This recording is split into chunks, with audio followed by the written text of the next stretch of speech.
सालों पहले समुंदर के किनारे एक खूबसूरत गांव हुआ करता था। उस गांव में सोना नाम की एक लड़की अपनी सौतेली बहन और सौतेले पिता के साथ रहती थी। सोना दिखने में बहुत ही सुंदर थी। उसके साथ ही वो बहुत अच्छा खाना भी बनाती थी। अक्सर जब भी गांव में किसी के घर पर प्रोग्राम होता तो लोग सोना को अपने घर पर खाना बनाने के लिए बुला लेते थे। बदले में सोना को ठीक ठाक पैसे मिल जाते थे। इस तरह सोना अपने दम पर अपनी पढ़ाई का खर्च उठा रही थी। सोना की सौतेली बहन मीनाक्षी बहुत ही ज्यादा लालची और कामचोर लड़की थी। वो कम समय में अमीर बनना चाहती थी। सोना, कल मुझे कॉलेज की फीस जमा करनी है, तुम मुझे पैसे दे दे। मैंने देखा था शाम को पिताजी ने तुझे पैसे दिए थे, आखिर वो पैसे कहाँ गए? अरे वो पैसे तो रास्ते में कहीं गिर गए। मैंने ढूंढने की बहुत कोशिश की लेकिन मुझे पैसे कहीं नहीं मिले। ज्यादा झूठ बोलने की जरूरत नहीं है, मुझे तेरी बुरी सहेलियों के बारे में सब पता चल गया है। तू कॉलेज छूटने के बाद उनके साथ क्लब में जाती है और वहाँ पर शराब पीती है, काफी जुआ भी खेलती है।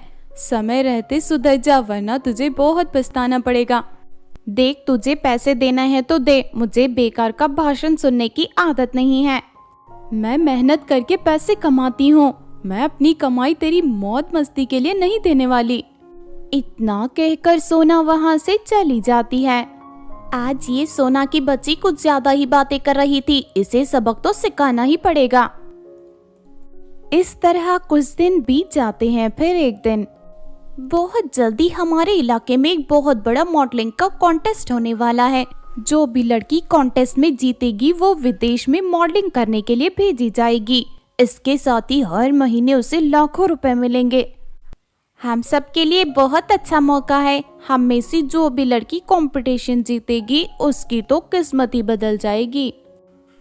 मुझे तो लगता है ये कंपटीशन सोना ही जीत लेगी। ये बहुत ज्यादा सुंदर है, इसके जितनी सुंदर लड़की तो पूरे गांव में नहीं है। सुंदर होने से क्या होता है? मुझे तो मॉडलिंग के बारे में कुछ नहीं पता। इसके साथ ही मुझे रैंप पर चलना भी नहीं आता। मॉडल लड़कियां कैसे चलती हैं, मुझे इस बारे में कुछ नहीं पता। मेरे होते हुए तो चिंता क्यों करती है? मुझे सब पता है। लड़कियां कैटवॉक करते हुए रैंप पर चलती हैं।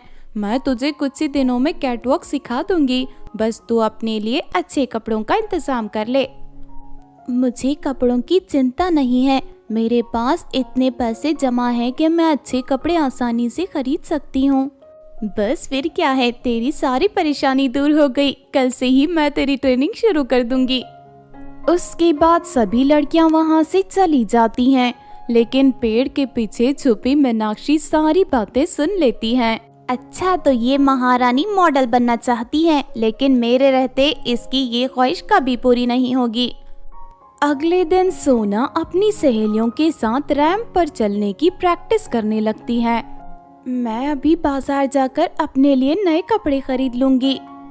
लेकिन सोना जैसे ही अपना पर्स खोलती है तो उसे पर्स के अंदर 1 रुपए भी नहीं मिलते।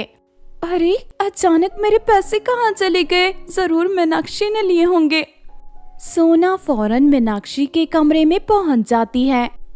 मीनाक्षी, मेरे पर्स में 1 रुपए भी नहीं है। मेरे सारे पैसे तूने ले लिए हैं। चल सीधी तरह मेरे पैसे मुझे वापस कर। तेरे कहने का मतलब क्या है? मैं चोरनी हूँ? तू मुझ पर चोरी का इल्जाम लगा रही है। रुक जा, अभी पिताजी को बुलाती हूँ। उसके बाद मीनाक्षी अपने पिता को बुलाकर सोना की शिकायत करने लगती है। देखिए पिताजी, ये सोना मुझे चोरनी कह रही है। ये कहती है कि इसकी अलमारी के सारे पैसे मैंने चुराए। मीनाक्षी का पिता स्वभाव से बहुत बुरा था। वो हमेशा अपनी सगी बेटी मीनाक्षी का ही पक्ष लिया करता था। ओ क्यों री सोना, तू अपने आप को क्या समझती है? मेरी बेटी को चोरनी कह रही थी, तेरी हिम्मत कैसे हुई? पिताजी, आप इससे बात क्यों कर रहे हो? छड़ी उठाकर इसकी पिटाई करो। अपनी बेटी की बात मानकर मीनाक्षी का पिता छड़ी उठाकर सोना की पिटाई करने लगता है। नहीं नहीं, मुझे मत मारो, छोड़ दो पिताजी, मुझे छोड़ दो। तभी मौका देखकर मीनाक्षी बगल में पड़ा डंडा उठा लेती है और सोना के पैरों पर वार करने लगती है। मीनाक्षी के जोरदार वार से सोना एक पैर की हड्डी टूट जाती है।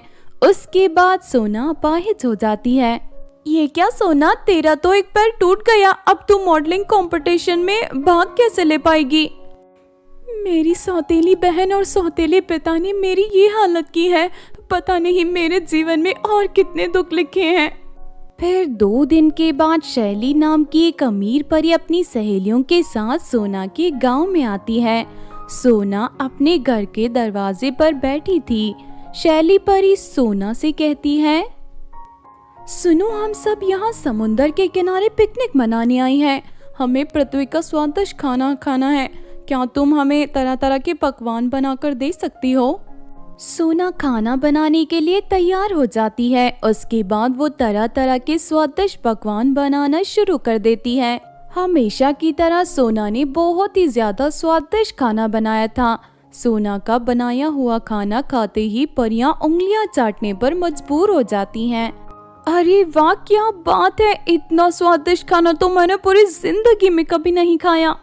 उसके बाद शैली परी खुश होकर सोना को एक जादुई गाउन देती है। इस जादुई गाउन की शक्ति से तुम्हारा टूटा हुआ पैर पूरी तरह ठीक हो जाएगा और तुम हवा में उड़कर कहीं भी जा सकती हो। इसके साथ ही मुसीबत पड़ने पर ये जादुई गाउन हमेशा तुम्हारी रक्षा करेगा। उसके बाद सोना जादुई गाउन को पहन लेती है और अगले ही पल उसका टूटा हुआ पैर पूरी तरह ठीक हो जाता है। जादुई गाउन पाकर सोना बहुत खुश होती है। रोज हवा में उड़कर अलग अलग सुंदर जगह घूमने जाया करती थी। इसके साथ ही वो अपनी सहेलियों का हाथ पकड़कर उन्हें भी आसमान की सैर करवाती थी। दूसरी तरफ शैली परी रोज सोना से मिलने आया करती थी। वो हमेशा सोना के लिए महंगे महंगे तोहफे लाया करती थी। सोना का कमरा ढेर सारी कीमती चीजों से भर गया था। अब उसके पास किसी चीज की कोई कमी नहीं थी। उस शैली परी ने तो सोना की जिंदगी पूरी तरह बदल दी। मुझे इस बात से बहुत जलन हो रही है। अब मैं कुछ ऐसा करूंगी जिससे वो अमीर परी मेरे काबू में आ जाए। उसके बाद इसकी जादुई छड़ी हासिल करके मैं बहुत अमीर बन जाऊंगी। फिर एक दिन शैली और सोना दोनों एक गार्डन में बैठकर मजे से सोना के लाए हुए आलू के पराठे खा रहे थे। तभी मीनाक्षी अपने पिता के साथ वहां पर आ जाती है। दोनों बाप बेटी शैली परी और सोना के ऊपर बेहोशी का स्प्रे छिड़क देते हैं, जिस वजह से वो दोनों बेहोश हो जाते हैं।